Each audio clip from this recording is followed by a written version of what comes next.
ಶ್ರೀ ಗಣಪತಿ ಶಾರದಾ ಗುರುಭ್ಯೋ ನಮಃ. ಯತ್ರ ಯೋಗೇಶ್ವರ ಕೃಷ್ಣೋ ಯತ್ರ ಪಾರ್ಥೋ ಧನುರ್ಧರಃ ತತ್ರ ಶ್ರೀ ವಿಜಯ ಭೂತಿರ್ಧ್ರುವ ನೀತಿರ್ಮತಿರ್ಮಮ.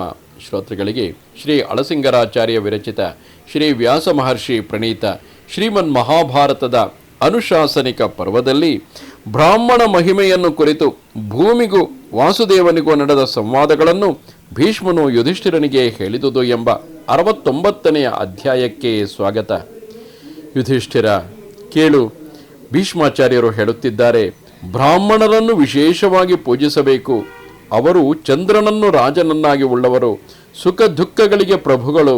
ಅವರು ಇಷ್ಟಪಡತಕ್ಕ ಭೋಗಾಲಂಕಾರಗಳಿಂದಲೂ ನಮಸ್ಕಾರಗಳಿಂದಲೂ ಪೂಜಿಸಲ್ಪಡಬೇಕು.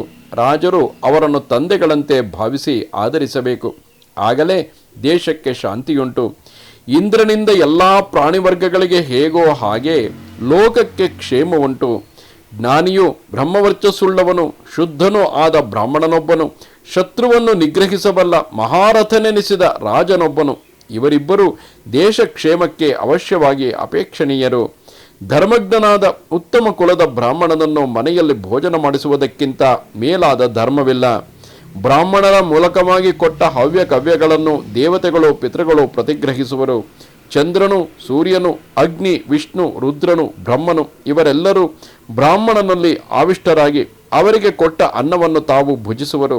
ಬ್ರಾಹ್ಮಣ ದ್ವೇಷಿಯಾಗಿ ಬ್ರಾಹ್ಮಣನಿಗೆ ಅನ್ನವನ್ನು ಇಕ್ಕದವನ ಮನೆಯಲ್ಲಿ ದೇವತೆಗಳು ಪಿತೃಗಳು ಹವ್ಯ ಕವ್ಯಗಳನ್ನು ಭುಜಿಸುವುದಿಲ್ಲ. ಬ್ರಾಹ್ಮಣ ತೃಪ್ತಿಯಿಂದಲೇ ಆ ದೇವತೆಗಳಿಗೆ ತೃಪ್ತಿ, ಕೊಟ್ಟವರಿಗೂ ಅದರಿಂದ ತೃಪ್ತಿ. ಹಾಗೆ ಅನ್ನವನ್ನಿಕ್ಕಿದವರು ಉತ್ತಮ ಗತಿಯನ್ನು ಹೊಂದುವರೇ ಹೊರತು ಕೆಡುವುದಿಲ್ಲ. ಎಂತೆಂತಹ ಹವಿಸ್ಸಿನಿಂದ ಬ್ರಾಹ್ಮಣರನ್ನು ಸಂತೋಷಗೊಳಿಸಿದರೆ ದೇವತೆಗಳು ಪಿತೃಗಳು ಅದರಿಂದ ಸಂತೃಪ್ತರಾಗುವರು. ಈ ಪ್ರಪಂಚವು ಯಾವುದರಿಂದ ಹುಟ್ಟುವುದೋ, ಯಾವ ಆಧಾರದಿಂದ ಇರುವುದೋ, ಕೊನೆಗೆ ಎಲ್ಲಿ ಲಯಿಸುವುದೋ ಅಂತಹ ಕಾರಣವಸ್ತುವು ಕೂಡ ಬ್ರಾಹ್ಮಣನ ಮೂಲಕವಾಗಿಯೇ ತಿಳಿಯತಕ್ಕುದಾಗಿದೆ. ಬ್ರಾಹ್ಮಣನೇ ಸ್ವರ್ಗ ನರಕಗಳ ಮಾರ್ಗಗಳನ್ನು ಬಲ್ಲವನು, ಹಿಂದು ಮುಂದಿನ ವಿಷಯಗಳನ್ನು ತಿಳಿಯಬಲ್ಲವನು, ಸ್ವಧರ್ಮಗಳನ್ನು ಬಲ್ಲವನು. ಬ್ರಾಹ್ಮಣರನ್ನು ಅನುವರ್ತಿಸತಕ್ಕವರಿಗೆ ಪರಾಭವವಿಲ್ಲ, ಅವರ ಪರಗತಿಗೆ ಹಾನಿಯಿಲ್ಲ. ಬ್ರಾಹ್ಮಣ ಮುಖದಿಂದ ಹೊರಟ ಮಾತನ್ನು ಆಧರಿಸತಕ್ಕವರಿಗೂ ಎಂದೆಂದಿಗೂ ಕೆಡುಕಿಲ್ಲ. ತೇಜಸ್ಸಿನಿಂದಲೂ ಬಲದಿಂದಲೂ ಮೇಲೆನಿಸಿದ ಕ್ಷತ್ರಿಯರ ತೇಜೋ ಬಲಗಳು ಕೂಡ ಬ್ರಾಹ್ಮಣರ ಮುಂದೆ ಅಡಗಿ ಹೋಗುವವು. ಇದಕ್ಕೆ ನಿದರ್ಶನವಾಗಿ ಭೃಗುಗಳು ತಾಲಜಂಘರನ್ನು, ಅಂಗೀರಸನು ನೀಪರನ್ನು, ಭರದ್ವಾಜನು ವೀತಹವ್ಯ ವಂಶದವರನ್ನು, ಐಲರನ್ನು ಅಡಗಿಸಿಬಿಟ್ಟರು. ಕೃಷ್ಣಾಜಿನವನ್ನೇ ಧ್ವಜವಾಗಿ ಉಳ್ಳ ಎಷ್ಟೋ ಬ್ರಾಹ್ಮಣರು ವಿಚಿತ್ರ ಆಯುಧಗಳುಳ್ಳ ರಾಜರನ್ನೆಲ್ಲ ಅಡಗಿಸಿರುವರು. ಮನುಷ್ಯನು ಬ್ರಾಹ್ಮಣರ ಮೂಲಕವಾಗಿ ಕುಂಭಗಳನ್ನು ಸ್ಥಾಪಿಸಿ ಪರಲೋಕ ಸಾಧನವಾದ ಕಾರ್ಯಗಳನ್ನು ನಡೆಸಬೇಕು. ಈಗ ಲೋಕದಲ್ಲಿ ಬಾಯಿಂದ ಹೇಳುವುದು, ಕಿವಿಯಿಂದ ಕೇಳುವುದು, ಪಠಿಸುವುದು ಇವೆಲ್ಲ ದಾರುವಿನಲ್ಲಿ ಗೂಢವಾದ ಅಗ್ನಿಯಂತೆ ಬ್ರಾಹ್ಮಣರಲ್ಲಿ ಅಡಗಿದ್ದು ಅಲ್ಲಿಂದ ಹೊರಕ್ಕೆ ಬಂದವುಗಳೇ. ಇದೇ ವಿಷಯದಲ್ಲಿ ಭೂಮಿಗೂ ವಾಸುದೇವನಿಗೂ ನಡೆದ ಸಂವಾದ ರೂಪವಾದ ಇತಿಹಾಸವೊಂದುಂಟು. ಒಮ್ಮೆ ವಾಸುದೇವನು ಭೂಮಿಯನ್ನು ನೋಡಿ, ಸರ್ವಭೂತ ಜನನಿಯಾದ ಓ ದೇವಿ, ನನಗೊಂದು ಸಂಶಯವುಂಟು. ಗೃಹಸ್ಥನಾದ ಮನುಷ್ಯನು ಯಾವ ಕರ್ಮದಿಂದ ತನ್ನ ಪಾಪವನ್ನು ನೀಗುವನು ಎಂದು ಕೇಳಿದಾಗ ಅದಕ್ಕೆ ಉತ್ತರವಾಗಿ ಭೂದೇವಿಯು, ವಾಸುದೇವ, ಬ್ರಾಹ್ಮಣ ಸೇವೆಯೇ ಉತ್ತಮ ಧರ್ಮವು. ಬ್ರಾಹ್ಮಣನನ್ನು ಸೇವಿಸತಕ್ಕವನಿಗೆ ಸಮಸ್ತ ಪಾಪವು ನೀಗುವುದು. ಆ ಬ್ರಾಹ್ಮಣ ಸೇವೆಯಿಂದಲೇ ಐಶ್ವರ್ಯವೂ ಕೀರ್ತಿಯೂ ಬುದ್ಧಿಯೂ ಉಂಟಾಗುವುದು. ಮಹಾರಥನಾದ ರಾಜನು ಪ್ರಜೆಗಳಿಗೆ ಅವಶ್ಯವಾಗಿ ಅಪೇಕ್ಷಿಸಲ್ಪಡತಕ್ಕವನೇ. ಈ ವಿಷಯವನ್ನು ಹಿಂದೆ ನಾರದನು ನನಗೆ ಹೇಳಿದನು.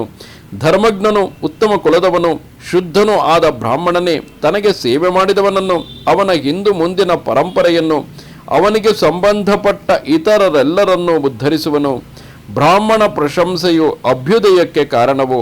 ಅವರ ತಿರಸ್ಕಾರದಿಂದ ಮನುಷ್ಯನು ಸಮುದ್ರದಲ್ಲಿ ಬಿಸುಟ ಹಸಿ ಮಣ್ಣಿನ ಉಂಡೆಯಂತೆ ನಾಶ ಹೊಂದುವನು. ವಾಸುದೇವ, ಚಂದ್ರನಲ್ಲಿರುವ ಕಳಂಕವನ್ನು ನೋಡು. ಸಮುದ್ರದಲ್ಲಿ ಉಪ್ಪು ನೀರು ಹೇಗೆ ಸೇರಿತು ಎಂಬುದನ್ನು ನೋಡು.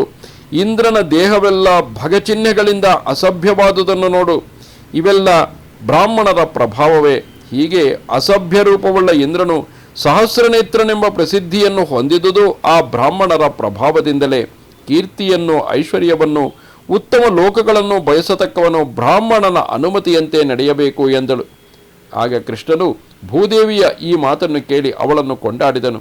ಯುಧಿಷ್ಠಿರ, ನೀನೂ ಅದೇ ವಿಧವಾಗಿ ಬ್ರಾಹ್ಮಣರ ಪೂಜೆಯಿಂದ ಶ್ರೇಯಸ್ಸನ್ನು ಹೊಂದು.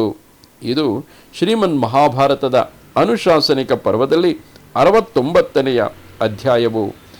ನಮಸ್ತೆ ಶಾರದೆ ದೇವಿ ಕಾಶ್ಮೀರ ಪುರವಾಸಿನಿ ತ್ವಾಮಹಂ ಪ್ರಾರ್ಥಯೇ ನಿತ್ಯಂ ವಿದ್ಯಾದಾನಂಚ ದೇಹಿಮೆ. ನಮಸ್ಕಾರ.